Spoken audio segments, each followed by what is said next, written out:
کچھ شک نہیں کہ اس کائنات کو اللہ تعالیٰ نے تخلیق کیا ہے، لیکن اس کائنات پہ موجود کچھ چیزیں ہمارے لیے اچھی ہیں تو کچھ بری بھی ہیں۔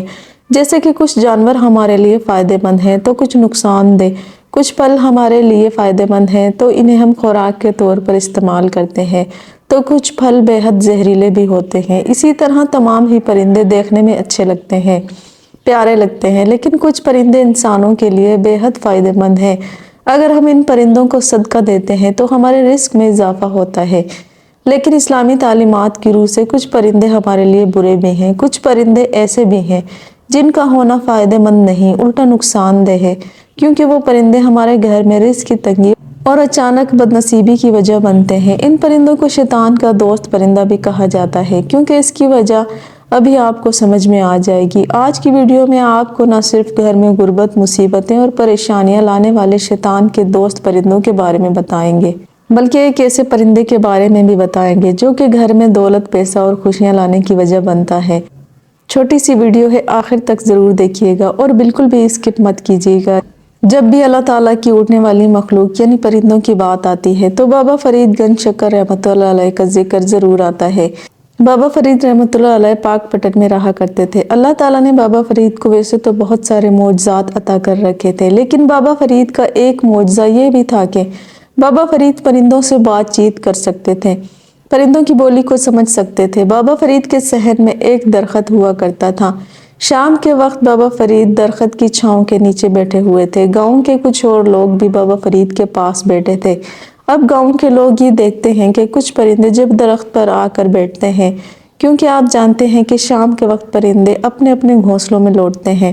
جب کچھ پرندے درخت پر آ کر گھونسلوں میں لوٹتے ہیں، بابا فرید سبحان اللہ پڑھتے ہیں، لیکن جب کچھ پرندے اپنے گھونسلوں میں لوٹتے ہیں تو بابا فرید اللہ تعالیٰ سے استغفار کرنے لگتے ہیں۔ گاؤں کے لوگ یہ تمام ماجرا دیکھ کر بہت زیادہ حیران ہوتے ہیں کہ کچھ پرندوں کو دیکھ کر تو بابا فرید سبحان اللہ پڑھ رہے ہیں جب وہ درخت پر اپنے گھونسلوں میں لوٹتے ہیں، لیکن جب کچھ پرندے اپنے گھونسلوں میں لوٹتے ہیں تو بابا فرید اللہ تعالیٰ سے استغفار کرنے لگتے ہیں۔ جب گاؤں والے اس کی وجہ پوچھتے ہیں تو بابا فرید کا کہنا ہوتا ہے کہ تمام ہی پرندے اللہ تعالیٰ کے بنائے ہوئے ہیں اور تمام ہی پرندے اللہ تعالیٰ کو مانتے ہیں اور اللہ تعالیٰ کی عبادت بھی کرتے ہیں، لیکن 3 پرندے ایسے بھی ہیں جو کہ شیطان کو بھی مانتے ہیں، اور شیطان نے جب بھی کوئی برا کام کروانا ہوتا ہے تو شیطان ان 3 پرندوں کی مدد ضرور لیتا ہے۔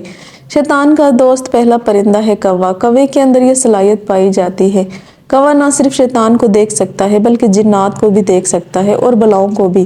نبی کریم صلی اللہ علیہ وسلم نے تو ایسے کوے کو قتل کرنے تک کا حکم دیا جس کے سر پر سفید دھاری موجود ہوتی ہے۔ ایسا کوا پاکستان اور بھارت میں تو عام نہیں پایا جاتا، لیکن دوسرے بہت سے ممالک میں ایسے کوے پائے جاتے ہیں۔ سوائے ہندو مذہب کے دنیا کے تمام ہی مذاہب کوے کو یا تو منحوس یا پھر بدکار مانتے ہیں۔ صرف ہندوؤں کا یہ ماننا ہے کہ کوا ایک اچھا پرندہ ہے، لیکن ہندو مذہب میں بھی کوے کو ایک پراسرار پرندہ ہی مانا جاتا ہے۔ ہندو مانتے ہیں کہ کوے کا بنیادی کام یہ ہے کہ جو لوگ مر جاتے ہیں ان کی روحوں کو، جنہیں ہندو آتما کہتے ہیں، اس دنیا سے اٹھا کر دوسری دنیا تک پہنچانا، یعنی کوا ہندوؤں کے مطابق بھی ایک بہت پراسرار پرندہ ہے جو کہ روحوں کو اس دنیا سے دوسری دنیا میں پہنچانے کا کام کرتا ہے۔ لیکن اگر باقی تمام ہی مذاہب کی بات کریں تو کوے کو اچھا پرندہ نہیں مانتے۔ عیسائی اور یہودی تو کوے کو شیطان کا دوست مانتے ہیں۔ آپ نے بہت ساری انگریزی فلموں میں دیکھا ہی ہوگا، جب بھی شیطان یا بری روحیں آنے والی ہوتی ہے تو کوا اس سے پہلے گھر میں ضرور آتا ہے۔ لیکن کوے کے بارے میں جو سب سے اہم بات ہے وہ یہ ہے کہ کوا آپ کو دولت مند بنا سکتا ہے، مصیبت اور پریشانیوں سے بھی بچا سکتا ہے، لیکن کوا ہی آپ کے گھر میں رزق کی تنگی اور مصیبتیں اور پریشانی لانے کی وجہ بھی بن سکتا ہے۔ وہ کیسے؟ چھوٹی سی بات بس سمجھ لیں۔ دیکھیں، آپ نے سنا ہی ہوگا کوے کو لوگ گوشت کا صدقہ یا روٹی کا صدقہ دیتے ہیں۔ اس کی وجہ کیا ہوتی ہے؟ اس کی وجہ یہ ہوتی ہے کہ جب کوے کو روٹی کا صدقہ دیا جاتا ہے تو کوا آپ کے گھر سے جتنی بھی بلائیں ہوتی ہیں، کیونکہ کوا بلاؤں کو دیکھ سکتا ہے، جتنی بھی بلائیں ہوتی ہیں ان تمام بلاؤں کو آپ کے گھر سے لے جاتا ہے۔ اس طرح ان بلاؤں کی وجہ سے آپ کے گھر میں جو مصیبتیں، پریشانیاں، بیماریاں آنی تھیں، آپ ان تمام سے بچ جاتے ہیں۔ ان بلاؤں کی وجہ سے جو رزق کی تنگی آنی تھی، آپ اس سے بچ جاتے ہیں۔ لیکن اگر آپ کوے کو صدقہ دینے میں ایک غلطی کر لیتے ہیں تو کوا ارد گرد کی جتنی بھی بلائیں ہوتی ہیں وہ آپ کے گھر میں پھینکنے لگتا ہے۔ اس لیے کوے کو جب بھی روٹی کا صدقہ دیں تو ٹھیک طریقے سے دیں ورنہ نہ دیں، فائدے کی بجائے الٹا نقصان ہوگا۔ اب بات کر لیتے ہیں دوسرے شیطان دوست پرندے کی، جو کہ ہے بگلا یا کونچ۔ بگلے کا نام تو آپ نے لازمی سنا ہوگا، لیکن وہ کون سا پرندہ ہوتا ہے شاید اس کے بارے میں آپ کو نہ پتا ہو، لیکن کونچ بنیادی طور پر ایک قسم کا بگلا ہی ہوتا ہے جس کی گردن اتنی لمبی نہیں ہوتی۔ کونچیں بہت لمبے لمبے فاصلے تک اڑتی ہیں۔ کونچوں کے بارے میں کہا جاتا ہے کہ کونچ جب اڑنا شروع کرتی ہے تو بعض دفعہ کئی ملکوں کے اوپر سے گزر کر تقریباً آدھی دنیا تک پار کر جاتی ہے۔